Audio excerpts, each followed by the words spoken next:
So I mailed my children a ukulele. My son just picks up instruments and likes to learn them. It was in my budget as a disabled person. I wish I could get him a saxophone.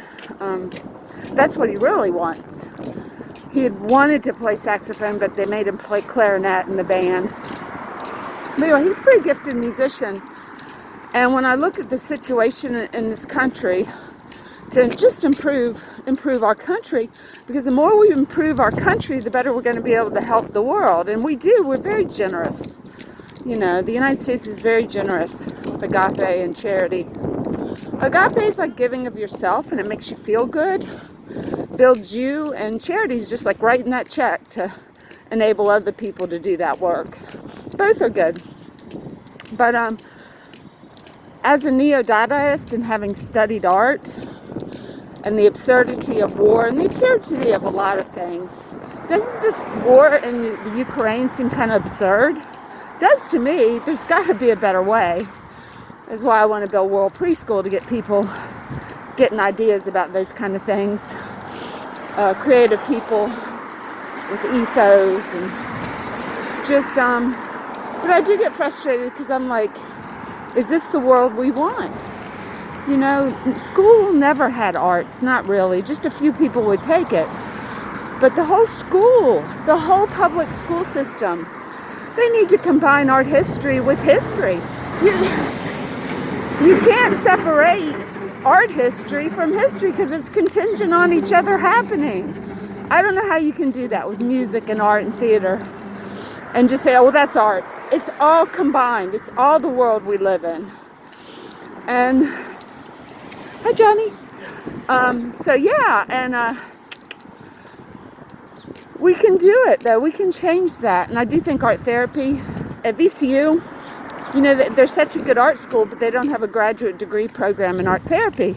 But if the public schools would all hire one art therapist, counselor, art therapist, and then when people are having trouble, do a little bit of, you know, get people together, and instead of suspending them, give them some therapy. Something's going on.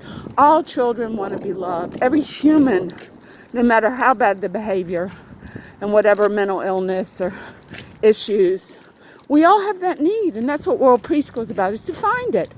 That would be your sweet spot, I guess, for little kids, is to feel loved, accepted, and going a course that they find inspiring. As Joseph Campbell would say, follow your bliss. Or Sir Ken Robinson called it the element. You get in your element. And that's how we change the world, is letting children discover and find what they love doing. And when we do that, the whole world will be different, you know? I know Jack White is into vinyl, and I love it. I mean, I have nothing right now, which is okay. I got my phone to listen to music. But I grew up on vinyl. To me, I think that since trees are replenishable, or hemp, I think we need to build actual libraries all around the world. I think that would spur business on in a good way. The more books we make, the cheaper they'd be, so more people could have them. We have solar power now. There's no reason villages in Africa can't have electricity to run their computers, maybe their water, things like that.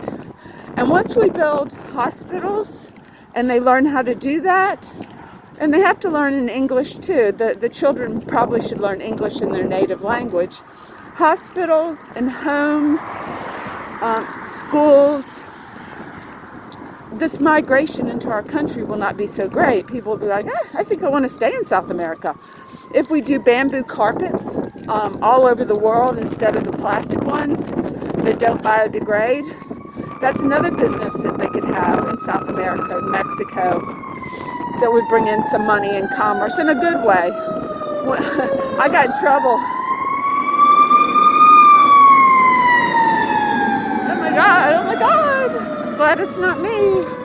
I got in trouble for pulling up my carpet. I guess 4 times in places I lived. I just couldn't stand the plastic feel. I'd rather just paint the floors. Got in big trouble with my family because they said I was wrecking the place.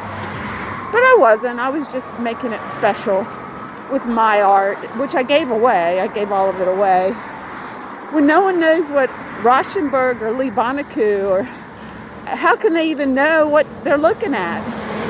So yeah, conceptual art is real and true, and Duchamp could see that. And that's why he's very special in my heart. Thank you.